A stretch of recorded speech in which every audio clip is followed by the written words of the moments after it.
Hey guys, it's Tool, and I'm gonna do a quick little video before I go and do something else, just to start a new model, I guess. So somebody on the Dead Linger forums requested this military-looking tomahawk, whatever it is, tactical tomahawk, I think it's called. So yeah, I'm just gonna go through the wireframe part of the my process now, and then afterwards I will add on to it as well. So the first part that I usually start with is doing my block out of my mesh. And let's do it in red. So basically what you do is you want to draw a general sense of what your polygons are going to do. Let's do shape dynamics. So what this does is it's going to help you when you're going to do the actual model. As I've said in a previous video, yeah, it'll help you when you go to actually model by letting you see more or less what your polygon shapes like in your flow is going to have to be. So if you do something kind of like this, doesn't have to be as quick as I'm doing it, and the more you stare at it, the easier it gets a little bit actually. So yeah, as you can see, when it comes to this part, it's going to be more or less straight, a little bit of a bend out here, bend back in. And it's actually this part that gives trouble. Like, I tried modeling this a little bit before I started the series, or this new upcoming series, I guess. So it's actually this little part right here that causes some problems. And let me pull up my reference so I can show you why. So the reason it causes a little bit of problems is because this actually bends up and has a little bit of a ridge, and then this goes flat where it comes from a curve. So it's kind of a tricky spot, like this one section right here. So from there, it's going to be an interesting part of the model. So right about here is where that'll end. And I'm actually going to start my, when I go to actually do the model, I think I'm probably going to start it right here, more or less.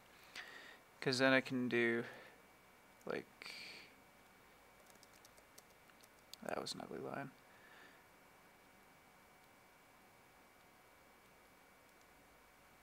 Something like this.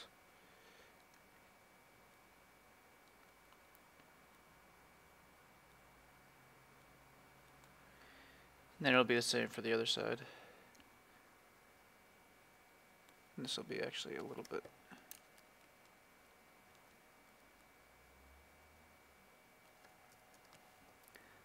thinner.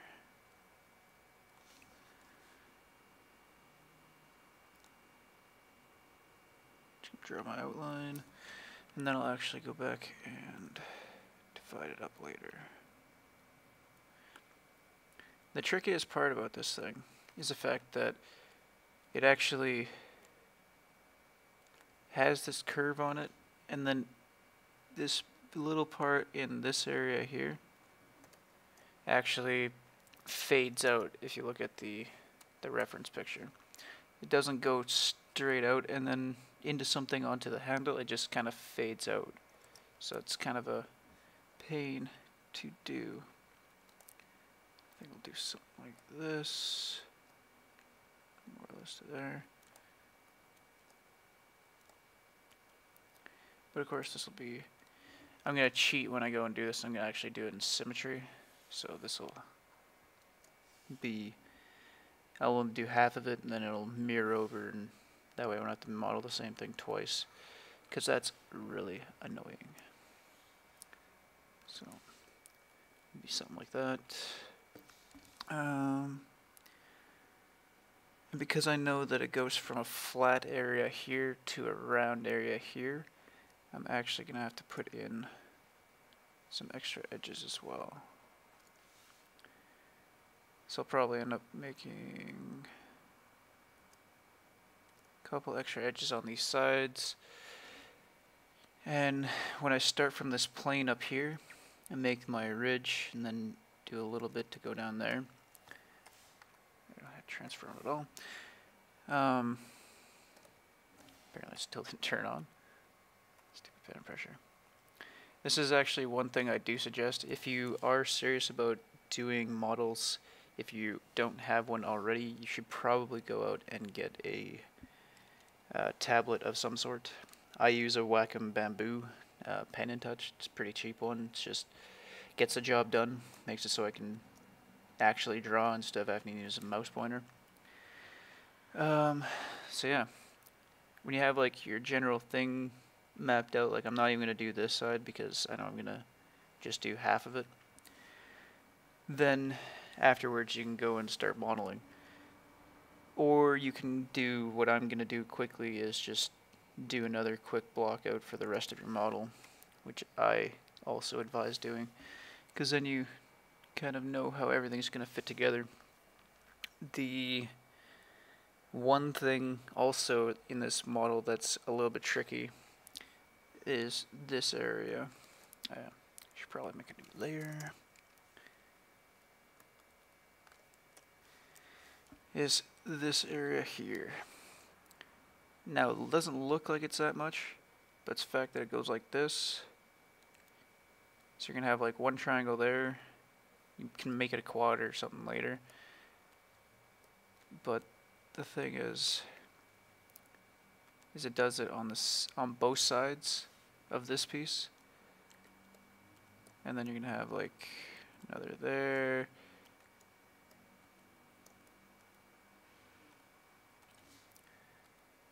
And it's just gonna be kind of an annoying piece as well, because you got something probably like this, I guess. Then you'll have other pieces to go and tune with this. But yeah, this part, it's more the fact that it goes this way, but it also goes up. So that's going to be a little bit of an annoying part as well, but that's not going to be for now anyway. So we'll go back to doing this part. Now one big tip as well, when you're doing models that have things that have multiple pieces in their makeup, like this head is different from the handle. These are actually put together, and I can almost guarantee that there's what's, I don't know, in sword talk it's called a tang, and the tang basically will have an extra piece of metal that holds this head piece on with these little bolts here. So the tang will actually go through here, and these bolts hold this thing in here so it doesn't just fly off like traditional axe heads, and you don't have to worry about swinging it and saying goodbye to somebody close by because the head came off. So because of that, it's two different pieces, and because it's two different pieces, I'm going to model it in two different pieces. That actually makes things very, well, it doesn't make it very simple, but it makes things quite a bit simpler, because then you can kind of cheat. You can kind of shove things into each other to make them fit correctly, which is always fun. Always makes things a lot easier. And also for pieces like this raised up piece, I'm actually going to model that as a separate piece and shove that into this whole head piece, because that's going to save a lot of time and it's going to make your cleanup later a lot easier, because that's the beauty about high poly modeling, is you can actually, since you're doing the high poly only for the normal map or presentation purposes really, you don't have to worry about making it all one piece. So this entire piece can be made in what's referred to as floating geometry. And yeah, floating geometry, when you go to do a normal map, it'll you'll put your low poly under this whole area, and then when you normal map it, this geometry will actually get baked onto your low poly, and it'll look as if it's there. And it saves a lot of time, because you don't have to worry about actually modeling the actual piece, so you can kind of cheat a bit. One other part that's going to be fun is actually doing the holes here, because there's a couple different ways you can do them, and there's one fast way, but it's a really bad way, and that's a Boolean. But I'll get to that later when I actually get to the headpiece. So since I have the general area for this stuff blocked out, I'm not even going to bother doing this whole piece right now, because that's going to be for later. I'll actually do the whole drawing later when I go to actually model it. So we'll save that for now, and I guess that's about it for now. I'll continue making this video later on. Thanks for watching, and look out for the next video.